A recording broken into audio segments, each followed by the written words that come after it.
Good day, everyone. My name is Matthew Curtin. I'm Senior Editor at Scope, and it's my pleasure today to welcome you to this Scope Ratings webinar. The world is still reeling from the shock of COVID-19 on public health and the economy, but it's clear that the economic impact varies hugely from sector to sector, and the commercial real estate sector is no exception. The impact of the pandemic on remote working is clearly a preoccupation for everyone involved in the office property sector. To talk us through the latest trends, opportunities and risks for this segment, it's my pleasure to have with us today Rigel Patricia Scheller, an analyst at Scope Ratings corporate ratings team. Rigel is a specialist in the real estate sector, and she's going to give us a short introduction, and then we'll have a Q&A for around 15 minutes before turning the discussion over to your questions. Now, for those questions, all you've got to do is type them into the chat window on the right of the screen, and we'll go through them and answer as many of the questions as we can after the presentation. With that, I'm going to turn things right over now to Rigel. Over to you. Okay, hi Matthew, hi everyone. I'm delighted to have the opportunity to explain our view on this topic today. Indeed, the pandemic has changed different aspects of our lives, and most of us have been part of this big experiment. Many of you maybe joined the call working from home, just like me today. All property sectors have been affected by the COVID-19, but not all in the same degree. Some sectors have been boosted, like logistics, like residentials, while others have been weakened, like retail. And the impact, or better said, the severity of the impact in the office market is today's question. Again, the story is different for each asset class, but there is also a different story across countries and a different story across type of buildings. Our conclusion, and the European sector is facing an evolution in its development than a revolution. Yes, Rigel, that's one of the most important observations of your recent research on the sector, in that you've looked at the different levels of remote working before the pandemic, and you also looked at the consequences of that for the sector today. Can you tell us a bit more about this phenomenon? Well, yes, and that is the best starting point in the slide number 2.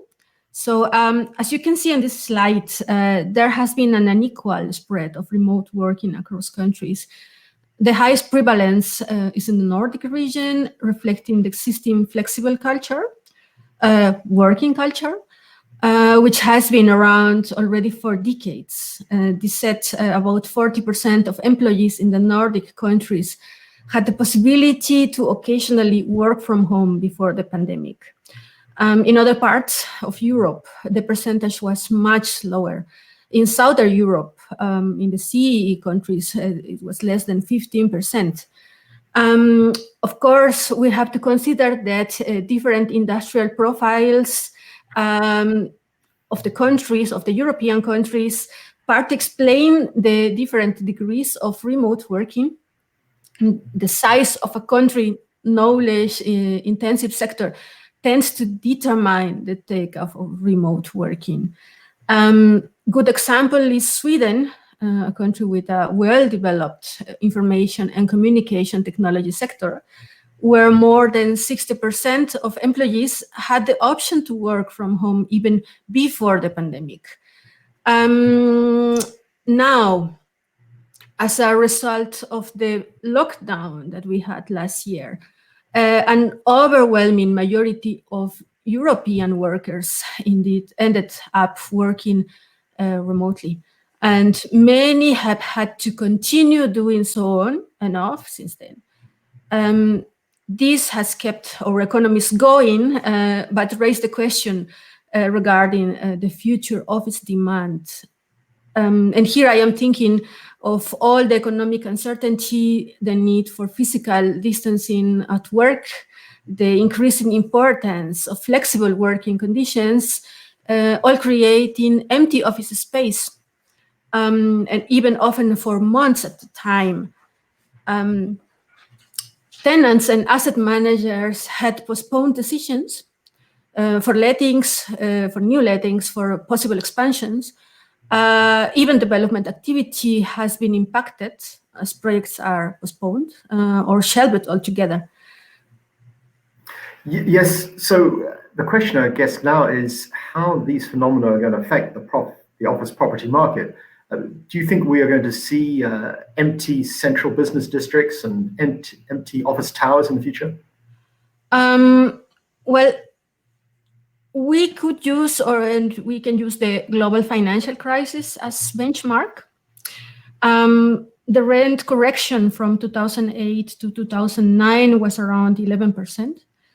Two factors were quite important to explain the sharp rental decline at that time. First, relatively high vacancy rates, and second, a significant amount of speculative office space under construction. But now things look very different. Vacancy rates are at historical low levels, and new supply not kept up with demand. Most markets are in a better position in comparison to the previous crisis. Office availability in central areas is virtually very low. In most of European office markets, the market is very tight. And all other things being equal, lower starting vacancy rates should translate into lower downward pressure on rental values. This is because bending supply conditions have the potential to mitigate a large part of the negative rental pressure generated by lower expected future demand for office space. But indeed, there has been an impact in the short term, and that I will show in the next figures. So in the short term, there was a contraction in the office take-up, and that was more than 30%. Take-up in some countries has been affected more severely than in other ones. In some countries, due to the prevailing uncertainty, many tenants had not been willing to sign long-term leases. And in some markets, for example, London, tenants favored the flexible office providers and their offer of short-term leases during such periods of uncertainty. As we can see on this slide, reduced occupier activity is weighing in on availability. The European average office vacancy rates increased between 2019 and 2020, but the core Western European markets, Paris, the top German cities, still maintain the lowest vacancy rates in Europe. And the largest increases in vacancy rates were across the CEE. Warsaw and Budapest both very dynamic markets in the last years, though with a rich development pipeline. And also remember that those markets had rather low prevalence of remote work before the pandemic. So, Rigel, we sort of come to the crux of the matter here. How do we see the future relationship between home working and office space? Well, this is where we come with the uneven impacts of the pandemic. So the pandemic will most probably boost the share of employees working remotely in the long run, as it proved companies that can operate effectively with remote work. Countries where home office was not so spread before will see more impact. And this is what we call catch-up effect. Not all work can be done from home, however, and this is something that we have to keep in mind. According to a study of the University of Chicago, 30% of jobs can be done from home in countries like Poland and Spain, and this will act as an upper limit. Besides, we see as unlikely that 100% remote working organization could become the norm. But the result should rather be a mixed model. People working some days at home and some other days in the office. Of course, we have other factors to consider regarding this new balance of working at home and working at the office. The size of people homes, individual preferences, productivity, company culture, and even people need to spend time face-to-face with colleagues and clients. And companies face the challenge encouraging staff back to the office. Promising super clean offices will not be enough to attract employees. Employers will have to offer the safest possible environment, and landlords will need to innovate and incorporate novel elements in buildings. More collaboration rooms, meeting rooms, and more separation between desks, what means more space for employees. On this, I have the next slide. So space per employee has reduced over the last few years as companies have cut costs and tried to maximize use of offices. And see, for example, the figure on the left side. This might change. We see evidence that companies plan to increase the space per employee and are thinking about restructuring offices more than reducing space. In Oslo, for example, according to a survey in 2004, 3% of the companies answered they planned increasing the square meter per employees. While in 2020, 36% of the companies answered they are planning to increase it. And lastly, in Germany, a survey done by the Institute der Deutsche Wirtschaft shows that the majority of companies across different sectors and sizes planned to restructure more than reducing space in the future. And that is what you can see in the slide.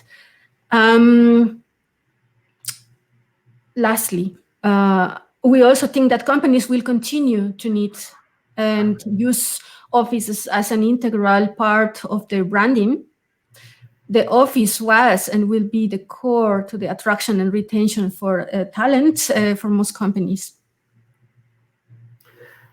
That is a very good summary of the main trends. Rigel, now the question is, what does this mean for the credit outlook for this part of the commercial real estate sector? Oh, well,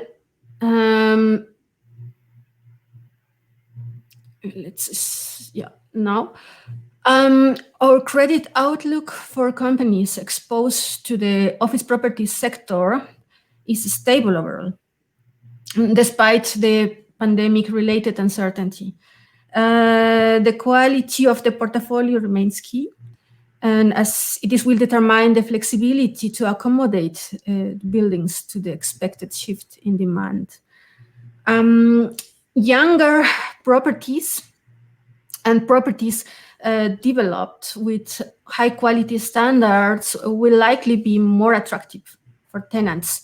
They will probably require less redevelopment to comply with potential new health guidelines. And this results in higher security on rental cash flows, while more obsolete inventory of offices will suffer the most. high grade and centrally and strategically located offices should fare better, as they will help companies' branding, as well as properties located in cities with low vacancies, and companies in cities where the prevalence of remote working was higher. Sorry, those assets will face less risk. Some cities in Southern Europe may experience a deeper downturn on the leasing side. Cities in the Northern Europe proven relatively resilient as the pandemic progresses. And regarding valuations, in time of crisis, many investors seek the safest possible assets.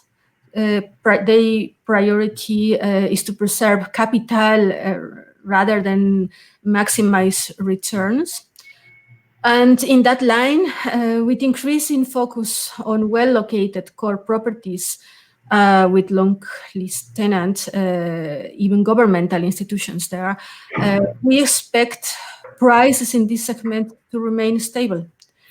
Investors are likely to pay much more attention to creditworthiness of tenants, as we do in Scope. In addition, there is already a clear increase in investors' appetite for more stable markets that have been less affected by the pandemic. Demand and prices for riskier value-add properties will be more under pressure, but also rental risk increased because properties have become harder to let. Vacancies are viewed in a negative light, and therefore push down on property prices is possible. Of the portfolio of European landlords we rate, mostly REITs, all have shown until now stable rental collections above 90-95%. While not having extremely long lease maturity profiles, they have portfolios of creditworthy tenants and high tenant retention rates that should enable them to protect rental collections in the future. Most companies have adjusted their development pipelines and decided to focus on assets with high pre-let ratio to reduce development risk, as well as limiting cash outflows. Office REITs remain largely an investment grade sector, and despite pressure on cash flow over the near term, most maintain good access to the debt markets. And finally, real estate corporates have entered the recession in relatively good shape, with low vacancy rates and adequate credit metrics. We expect most companies to keep financial discipline and thus to be able to withstand this pandemic without affecting the ratings. Well, Rigel, thank you very much indeed. That was a great look at the sector. Let's turn things now over to questions from our audience. Our first question we've got in is the following. The question is as follows. Does an increase in square meterage per employee mean more demand for office space, or simply fewer employees in the same offices? It'd be great to get your view on that from what you've seen so far. Well,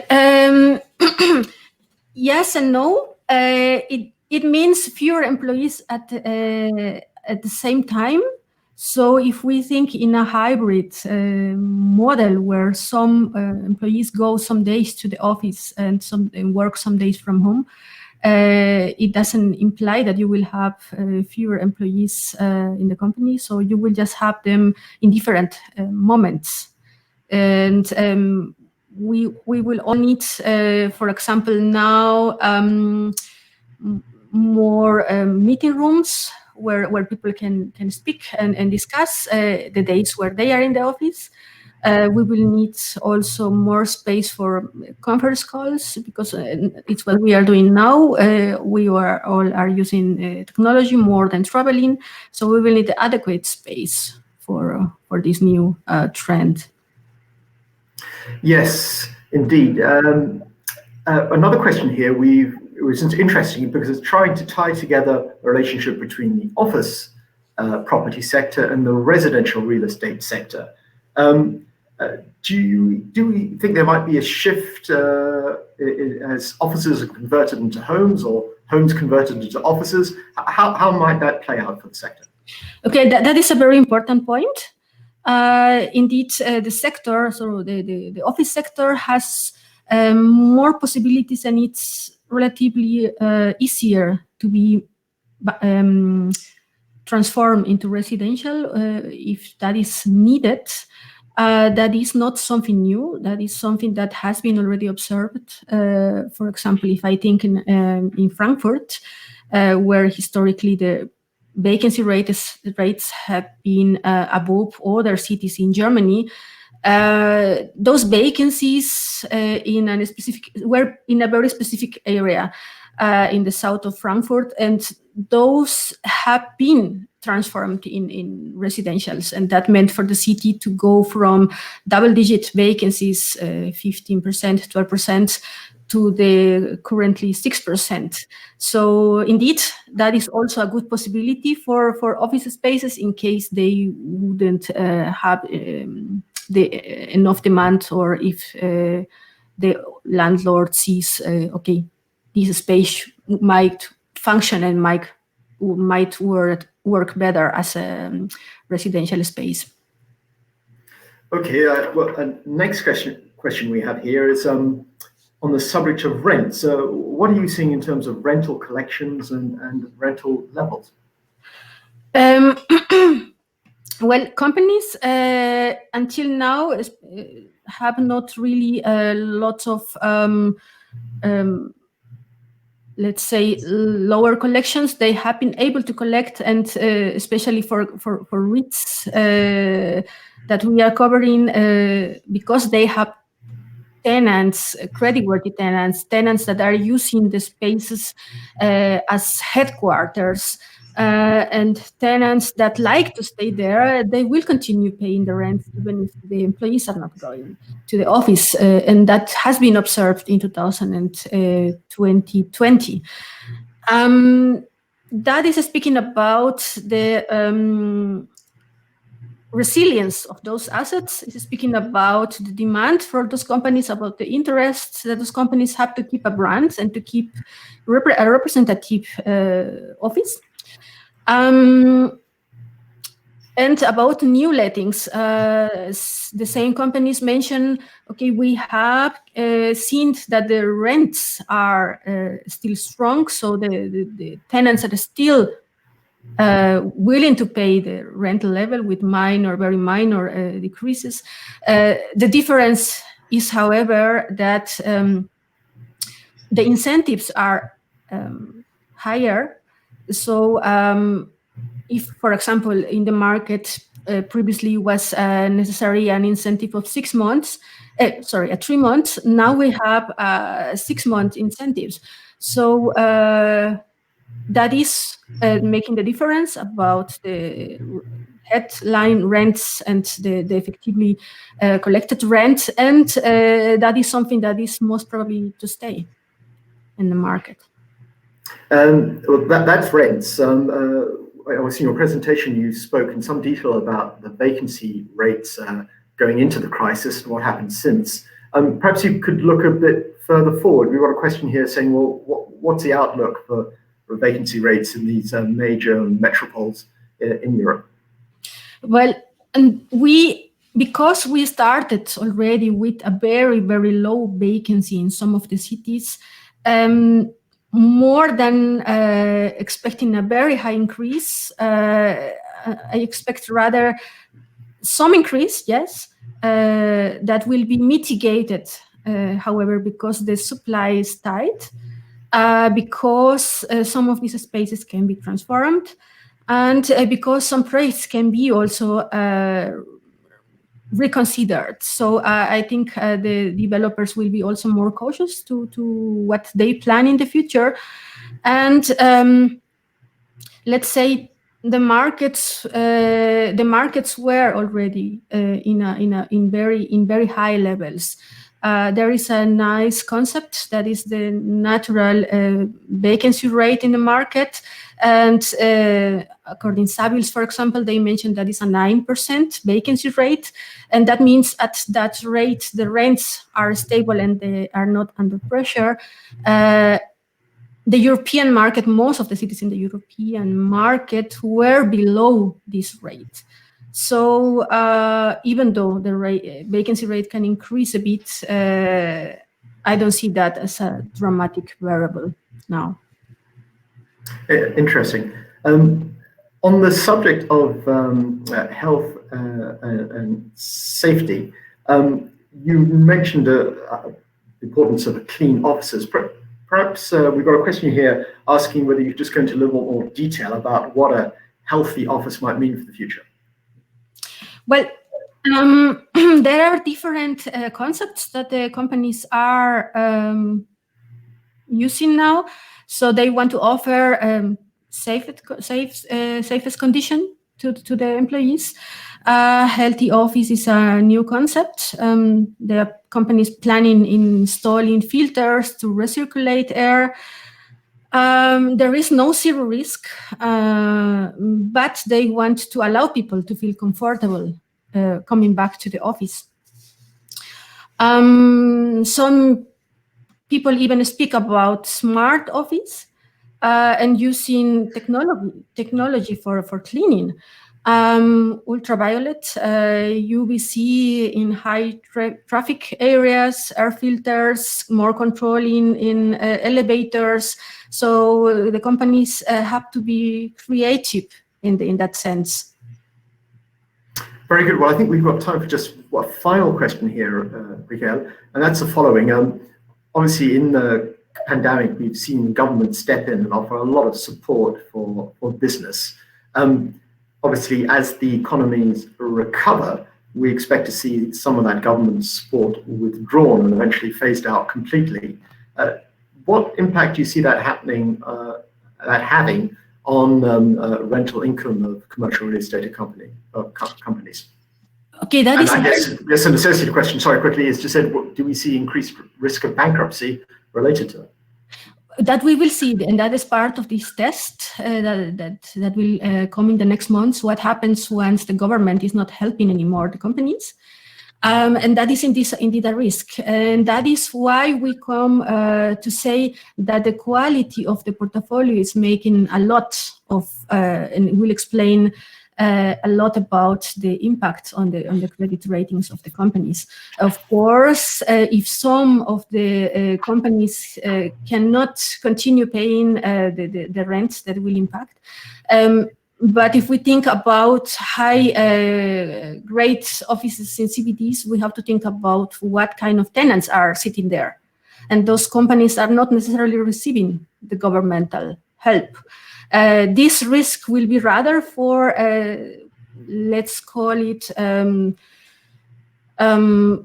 secondary offices, secondary quality offices, more where smaller companies are sitting, smaller companies that need the governmental support.